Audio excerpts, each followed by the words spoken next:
जय हिंद दोस्तों, मैं किशन आप सबका स्वागत करता हूं और शुरू करते हैं आज के डिफेंस समाचारों को। दोस्तों, यहां पर alpha design technology private limited ने इंडियन एयरफोर्स को पहला सूर्य वेरी हाई फ्रीक्वेंसी रडार दिया है, जो कि स्टेल्थ टारगेट्स का पता लगा सकता है। इस सिस्टम की खास बात यह है कि इसमें 70% स्वदेशी सामग्री है। दरअसल 2024 में इंडियन एयरफोर्स ने alpha design technology private limited के साथ 6 सूर्य VHF रडार सिस्टम की सप्लाई के लिए कॉन्ट्रैक्ट किया था और इस कॉन्ट्रैक्ट का कुल मूल्य लगभग 200 करोड़ रुपए है। और ये रडार दोस्तों काफी एडवांस टेक्नोलॉजी पर बेस्ड है।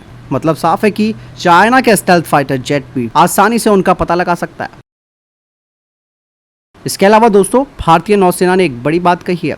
उन्होंने कहा कि 10 मई की सुबह कराची नेवल पोर्ट को निशाना बनाने की पूरी तैयारी कर ली गई थी, जिसमें कि इंडियन नेवी ने अपने 36 जंगी युद्धपोतों को बिल्कुल रेडी कर लिया था, जिसमें कि INS विक्रांत और कई जंगी युद्धपोत और साथ ही पनडुब्बियां भी शामिल थी। जब ये अटैक करने की भारत ने पूरी प्लानिंग कर ली थी, तब डर के मारे पाकिस्तान के DGMO ने भारत के DGMO lieutenant general Rajiv Ghai के साथ हॉटलाइन पर बात की और भारतीय नौसेना के इस कार्रवाई को रोकने का अनुरोध भी किया। इसके अलावा पाकिस्तान इतना डर गया था कि उनके DGMO ने कहा कि भैया, आप जमीन, हवा, समुद्र, जहां से भी आप हमें निशाना बनाने की कोशिश करेंगे, प्लीज आप रुक जाइए। इस फोन कॉल का मतलब साफ था कि भैया टेंशन को कम किया जा सके। इवन दोस्तों, भारतीय नौसेना के वाइस एडमिरल NN प्रमोद ने भी प्रेस ब्रीफिंग में ये बात कही कि नौसेना ने पहलगाम हमले के 98 घंटों के भीतर अरब सागर में कई हथियारों का परीक्षण तक कर लिया था, जिसमें कि उन्होंने ये कहा था कि हमने अपने टारगेट सेलेक्ट कर लिए थे कि हमें क्या क्या चीजें खत्म करनी। यहाँ पर पाकिस्तानी नौसेना इतनी ज्यादा डर गई थी कि वो कराची बंदरगाह या फिर उसके आसपास के एरिया तक सीमित रही, क्योंकि भारतीय नौसेना ने खुले समुद्र में उनकी प्रेजेंस को रोका हुआ था।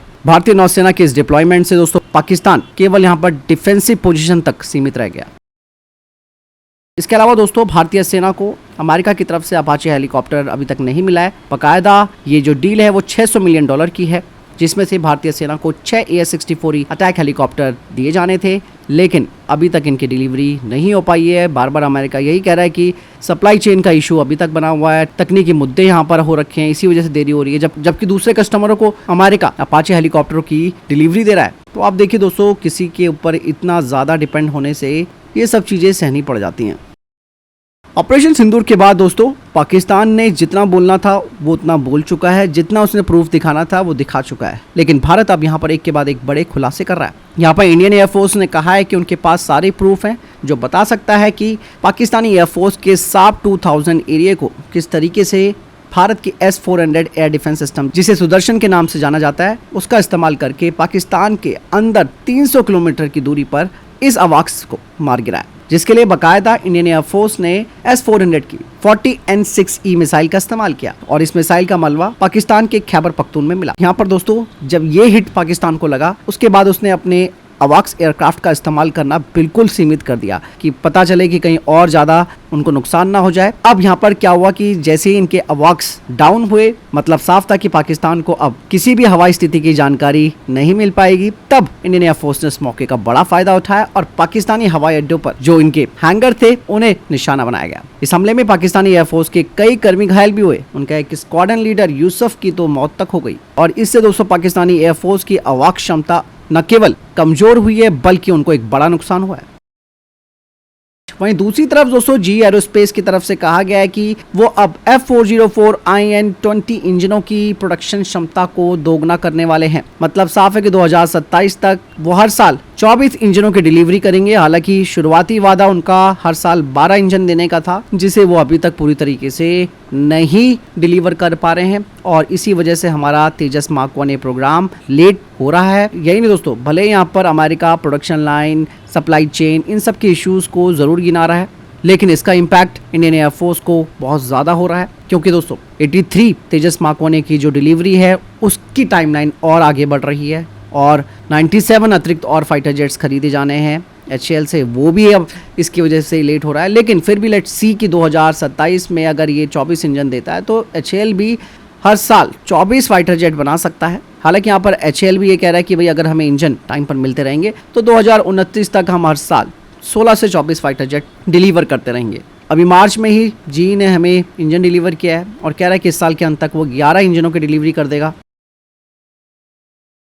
वहीं दोस्तों HAL ने एक और बड़ा प्लान बनाया है जो कि काफ़ी इंपॉर्टेंट भी है, क्योंकि हमारे पास ऑलरेडी तेजस मार्क 1 फाइटर जेट है। अब इसको एक बड़ा अपग्रेड दिया जा रहा है, साथ ही इसका ओवरहॉल भी किया जाएगा, जिसका मतलब साफ है कि जो हमारे पुराने IOC और FOC वेरिएंट वाले तेजस मार्क 1 है, उन्हें अब एडवांस तेजस मार्क 1A स्टैंडर्ड में बदला जाएगा और ये प्रोग्राम फेस मैनर में किया जाएगा। मतलब साफ है कि इसमें एवियोनिक्स को सुधारा जाएगा, जैसे कि आईएसआर रडार, बेहतर इलेक्ट्रॉनिक वॉरफेयर सिस्टम, इसके अलावा स्वदेशी हथियार सिस्टम इसमें लगाए जाएंगे, एडवांस हथियार सिस्टम इसमें लगाए जाएंगे। लेकिन यहाँ पर सबसे बड़ी बात यह है कि इसके स्ट्रक्चरल बदलाव को नहीं किया जाएगा, क्योंकि ये काफ़ी महंगा होता है। जैसे कि अगर एयर इनटेक की बात की जाए तो ये सारी चीज़ें जो है वो फिलहाल नहीं की जाएंगी, क्योंकि अभी जो कॉस्ट इफेक्टिव तरीका है वो यही है कि इसके एवियोनिक्स में सुधार किया जाए, ताकि इसके एयर फ्रेम की जो अवधि है वो भी बढ़ सके और मॉडर्न वॉरफेयर के लिए इसकी जंगी क्षमताओं को बेहतर बनाया जा सके। और एक और सबसे इम्पोर्टेंट बात यह है कि इससे इंडियन एयरफोर्स का जो डाउन टाइम है वो काफ़ी कम रहेगा और ऑपरेशनल रेडीनेस भी बढ़ेगी। HAL दोस्तों अब इंडियन एयरफोर्स के जो 6 IL-78 MKI टैंकर्स हैं, उन्हें अब देश में निर्मित सॉफ्टवेयर डिफाइंड रेडियो से लैस करने वाला है, जिससे कि सुरक्षित कम्युनिकेशन और आपसी तालमेल में काफी सुधार हो पाएगा। दरअसल ये जो SDRs हैं, इन्हें DRDO और भारत इलेक्ट्रॉनिक्स लिमिटेड के द्वारा तैयार किया गया है और ये पुराने रशियन एनालॉग सिस्टम को बदलेंगे। ये जैम रेजिस्टेंट है और आवाज और डेटा ट्रांसमिशन में, और इस अपग्रेड से दोस्तों इंडियन एयरफोर्स के जो फाइटर जेट्स हैं, अवाक्स हैं और ग्राउंड स्टेशनों के साथ एक आसान इंटीग्रेशन को संभव बनाएगा, जिससे कि लंबी दूरी के मिशन भारतीय वायुसेना कर सकती है। सिचुएशनल अवेयरनेस इससे हमारी बढ़ेगी और पाकिस्तान और चाइना जैसे जो क्षेत्रीय खतरे हैं उनका मुकाबला करने के लिए भी ये काफ़ी महत्वपूर्ण हो जाएगा। DRDO के प्रमुख डॉक्टर वी समीर कामत ने दोस्तों कहा है कि भारत के स्वदेशी आकाश तीर एयर डिफेंस सिस्टम की अब डिमांड ग्लोबली बढ़ती जा रही है। ऑपरेशन सिंदूर में इसने अपना जबरदस्त परफॉर्मेंस दिखाया और ये एक fully automated and mobile system है, जिसमें कि रडार, सेंसर और कम्युनिकेशन टेक्नोलॉजी जुड़ी हुई है और इसके जरिए दुश्मनों के एयरक्राफ्ट, ड्रोन्स और मिसाइलों का आसानी से पता लगाया जा सकता है और उन्हें खत्म किया जा सकता है। और इसने मॉडर्न वॉरफेयर में अपनी उपयोगिता भी साबित कर ली है। दोस्तों भारतीय सेना ने ड्रोन के जरिए इस्तेमाल होने वाले एंटी पर्सनल वॉरहेड्स के लिए जो हमारी इंडस्ट्रीज हैं उनसे प्रस्ताव मांगे हैं, ताकि भारतीय सेना की जो प्रिसीजन स्ट्राइक क्षमताएं हैं वो बढ़ जाएं। खास तौर पर फ्रेगमेंटेशन या फिर ब्लास्ट फ्रेगमेंटेशन डिजाइन वाले वॉरहेड्स के लिए प्रस्ताव मांगे गए हैं भारतीय सेना के द्वारा, जो कि हमारे जो फर्स्ट पर्सन व्यू यानी कि FPV और कामिकाज़े ड्रोन्स है उनके लिए होंगे। और ये पहल दोस्तों भारतीय सेना के विजन 2047 का हिस्सा है, जो कि ड्रोन सेंट्रिक वॉरफेयर पर केंद्रित है। इसके अलावा आतंकवाद विरोधी और सीमा सुरक्षा अभियानों को भी ये मजबूत करेगा। आपको मैं बता दूं कि भारतीय सेना ने रूस यूक्रेन जैसे जो संघर्ष है उनसे सबक लेते हुए इस काम को शुरू किया और हाल ही में भारतीय सेना ने जैम प्रूफ FPV ड्रोन और कामिकाज़े ड्रोन्स का परीक्षण भी किया है, जो बताता है कि भारत इस क्षेत्र में काफी प्रगति कर रहा है। इन वॉरहेड्स में सेफ्टी के लिए डबल सेफ्टी मैकेनिज्म होगा। दोस्तों पाकिस्तान नए एयर डिफेंस सिस्टम खरीदने वाला है, लेकिन वो अब चाइना से नहीं बल्कि तुर्की से इन एयर डिफेंस सिस्टम्स को खरीदने वाला है, जो कि एडवांस साइपर 1 और साइपर 2 हैं, जो कि एक लॉन्ग रेंज की एयर डिफेंस सिस्टम है। और ये फैसला पाकिस्तान ने तब लिया है जब उनका HQ-16, HQ-9 ये सिस्टम फेल हो गए। दरअसल भारत ने अपने इलेक्ट्रॉनिक वॉरफेयर रणनीति से इन्हें पूरी तरीके से निष्क्रिय कर दिया था।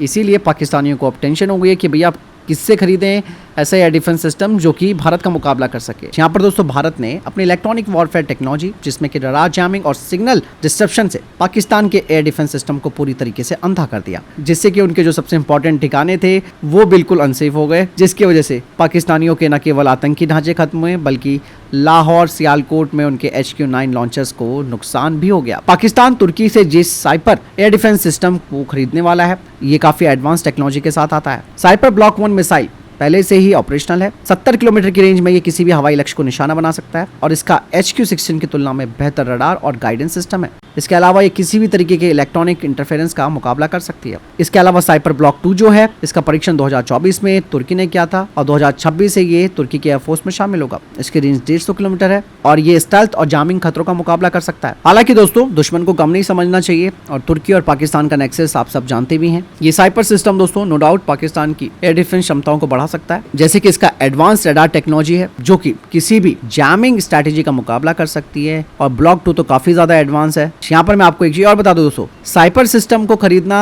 या इसे शामिल करना पाकिस्तान के लिए इतना इजी नहीं है, क्योंकि पाकिस्तान का जो मौजूदा क्लैड स्ट्रक्चर है वो ऑलरेडी HQ-16, HQ-9 और LY-80 जैसे चाइनीज सिस्टम पर निर्भर है इसीलिए तुर्की की टेक्नोलॉजी के साथ ये मैच नहीं कर पाएगा और कई तरीके की प्रॉब्लम में क्रिएट कर सकता है। फिर दूसरी बात यह है कि पाकिस्तान के पास पैसा भी नहीं है, भाई कोई आपको फ्री में हथियार तो देगा नहीं। हालांकि साइपर कितनी कीमत का आता है इसके बारे में जानकारी सार्वजनिक नहीं है, लेकिन हो सकता है कि ये काफ़ी महंगा होगा। तो कुल मिलाकर दोस्तों, पाकिस्तान ने जो बेइज्जती कराई है अपनी और चाइनीज़ की, उससे अब उसका मन भर गया है। अब वो नए खिलौने की तरफ आगे बढ़ रहा है। हालांकि खिलौना तो नहीं कहना चाहिए, साइपर सिस्टम की टेक्नोलॉजी हो सकती है कि एडवांस भी हो, लेकिन भारत को इसके लिए तैयार रहना पड़ेगा। दोस्तों, टाटा ने हाल ही में अपने कुछ ड्रोन्स को शोकेस किया है, जिसमें कि ALS-50 जिसकी रेंज 50 किलोमीटर है, ये लॉइटरिंग म्यूनिशन है। ALS-250 इसकी रेंज 250 किलोमीटर है, ये भी एक लॉइटरिंग म्यूनिशन है। iVTOL एक सर्विलांस ड्रोन है और ALS Mark II एक अपग्रेडेड वर्जन है ALS-50 का। इसकी रेंज 100 किलोमीटर से ज़्यादा हो सकती है, हालांकि ज़्यादा डिटेल पब्लिक प्लेटफॉर्म पर नहीं है।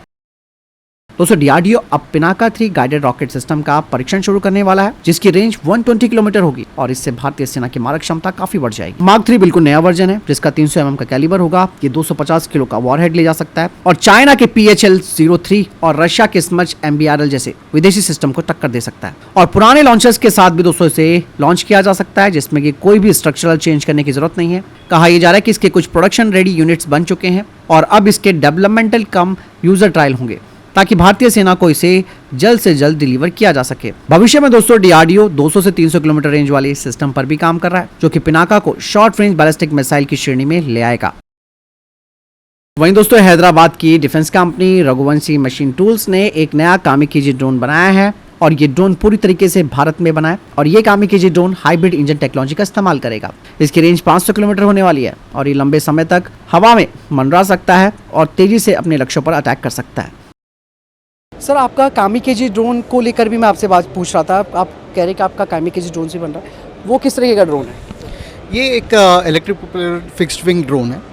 आप देख सकते हैं वीडियोस में हम लोगों ने एक कैटapult लॉन्चर बनाया है और खुद एक drone fixed wing drone demonstrate कर चुके हैं। ऑब्वियसली मैं ज़्यादा डिटेल्स दे नहीं सकता इसके बारे में, बट हम लोग अभी यही टेक्नोलॉजी यूज़ करके और हमारा jet engine based technology use करके एक हाइब्रिड वैरायटी निकालने की कोशिश कर रहे हैं, जहाँ पे ये लॉइटरिंग म्यूनिशन या कामिकाज़े ड्रोन्स कैन अचीव एक 500 किलोमीटर तक रेंज अचीव कर सके, जो सिर्फ इलेक्ट्रिक प्रोपेलर में मुश्किल है या फिर सिर्फ जेट इंजन में मुश्किल है। तो हम लोग दोनों टेक्नोलॉजीज मिक्स कर एग्जैक्टली फ्यूजन लेके आ रहे हैं, ताकि फोर्सेस को ज़्यादा रेंज मिल सके। वॉर में रेंज बहुत मायने रखती है। सर, जैसे अभी आप अगर ये बात की जाए, आप अभी इस वक्त टारगेट किसको कर रहे हो, एयरफोर्स, आर्मी या नेवी को? हम लोग करेंटली आर्मी से काम कर रहे हैं क्लोजली। एयरफोर्स से हम लोग हमारे रोबोटिक्स सर्विसेज में काम कर रहे हैं। रोबोटिक्स हैं वो? करेक्ट। जो आपको बताना चाहिए था उस टाइम में कि एयरफोर्स इस्तेमाल कर रही है, तो बता सकते हैं। सो हम लोग बेसिकली ऑलरेडी एयरफोर्स के साथ ऑलरेडी काम कर रहे हैं और रोबोटिक्स है। आंध्र प्रदेश के मुख्यमंत्री चंद्रबाबू नायडू ने HAL के एडवांस मीडियम कॉम्बैट एयरक्राफ्ट यानी कि AMC और लाइट कॉम्बैट एयरक्राफ्ट के प्रोडक्शन को कर्नाटक से आंध्र प्रदेश में स्थानांतरित करने का प्रस्ताव दिया है, जिसके लिए उन्होंने बेंगलुरु हवाई अड्डे से सिर्फ 1 घंटे की दूरी पर लेपाक्षी में 1000 एकड़ जमीन देने की पेशकश की है। फिलहाल ये थे अब तक की टॉप डिफेंस अपडेट। वीडियो के सामने कोई प्रश्न, जवाब है, आपको कोई सवाल है, कमेंट सेक्शन में लिखकर जरूर पूछ सकते हैं। वीडियो को लाइक और शेयर जरूर कीजिएगा। जय हिंद, वंदे मातरम।